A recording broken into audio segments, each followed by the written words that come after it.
What is up, everyone? Welcome back to another episode of Resolute Reverence.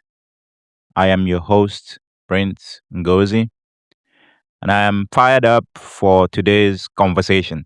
If you've been following along, this show is about two things: deep reverence for God and a resolute commitment to your purpose.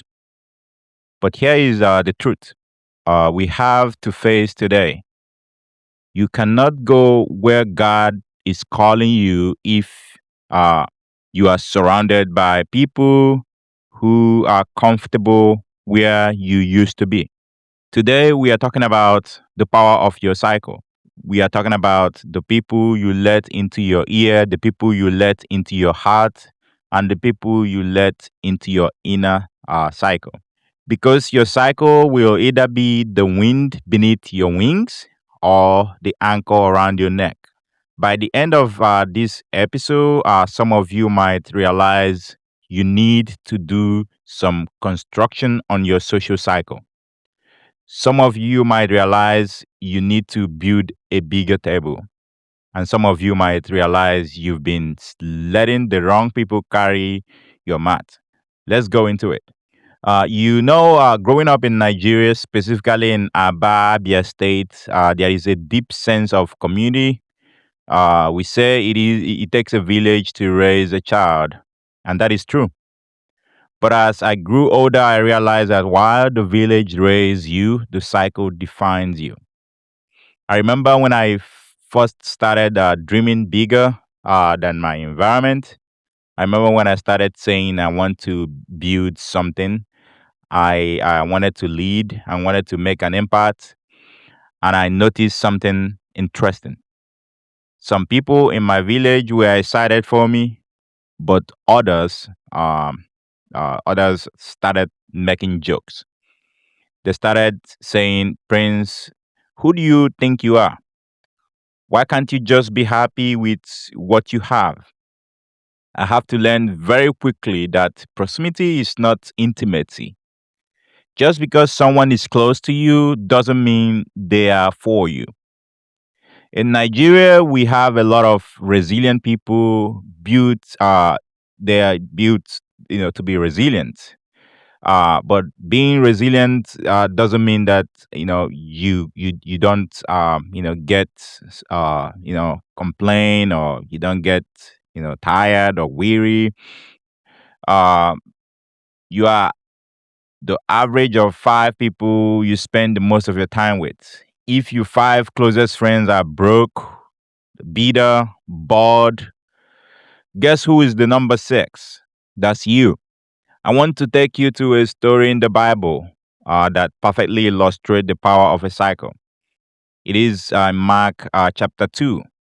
There was a paralyzed man who needed to get to Jesus, but the house was crowded. There was no way in through the door. But this man didn't have friends who said, "Oh, well, we tried. Maybe next time." He had a cycle of four men who said, "We are getting you to the healer if we have to tear the roof off the house." And that's exactly what they did. They climbed the roof, tore the roof open, and lowered the man down. Think about it. This man, this man's healing didn't just uh, depend depend on the faith, depend on the strength and the grit of his cycle. Ask yourself today, if you were paralyzed by life, if you lost your job, if you lost your peace, if you were at the lowest point, does your cycle have the strength to carry you to the feet of Jesus? Or would they just stand outside the house, complain about how crowded it is? You need roof tearers in your life. You need people who aren't afraid of little manual labor to see you succeed. You need people who see your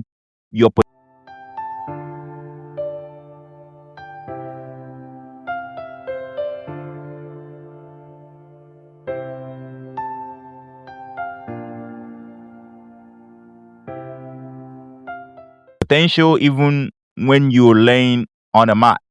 Uh, in every cycle, there are three type of people you need to audit your life right now and figure out who they are. The number one is the drainers. They are the people who they leave you feeling exhausted every time you talk to them. They have a problem for every solution. They feed your doubts and starve your faith. Then the second one, the maintainers. These people are fine. They like you where you are. They don't want you to fail, but they don't necessarily want you to fly, either. But your growth makes them uncomfortable with their own stagnation. So they want you to, be stagnant like they are. Then we have the third one, the multipliers.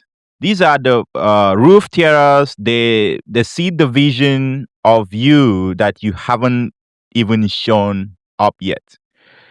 They challenge you. They pray for you. When you are in the room, they hold you accountable.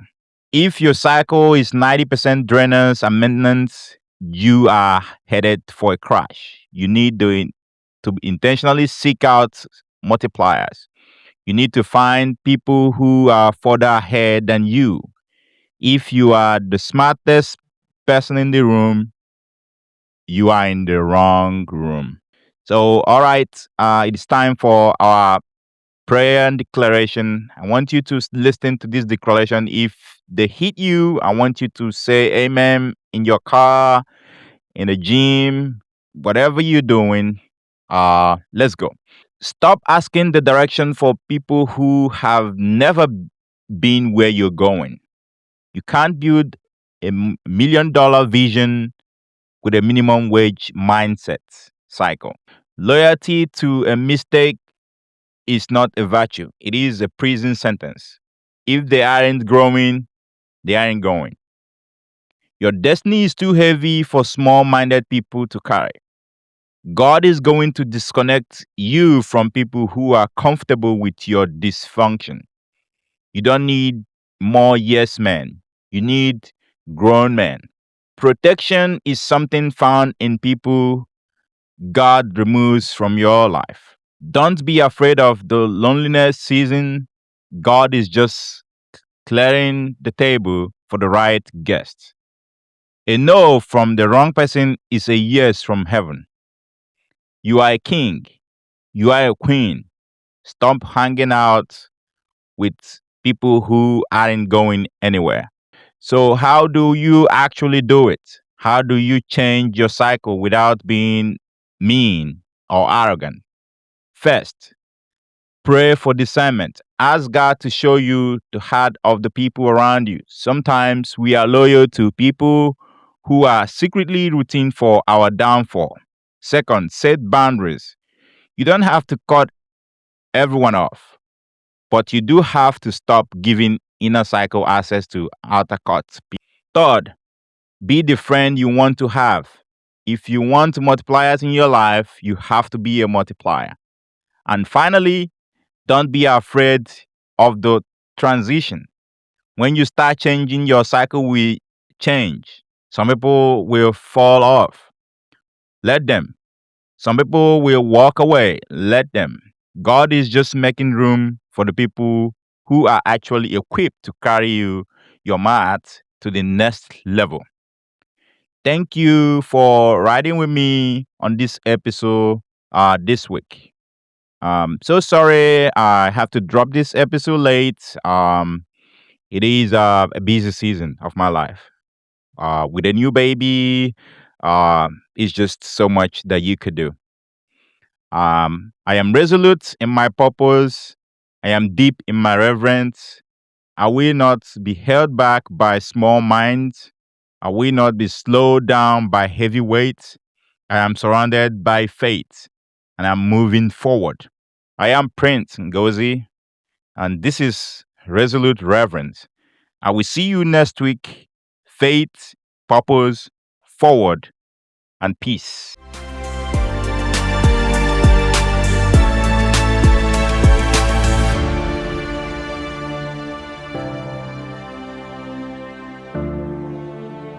holy, only for self.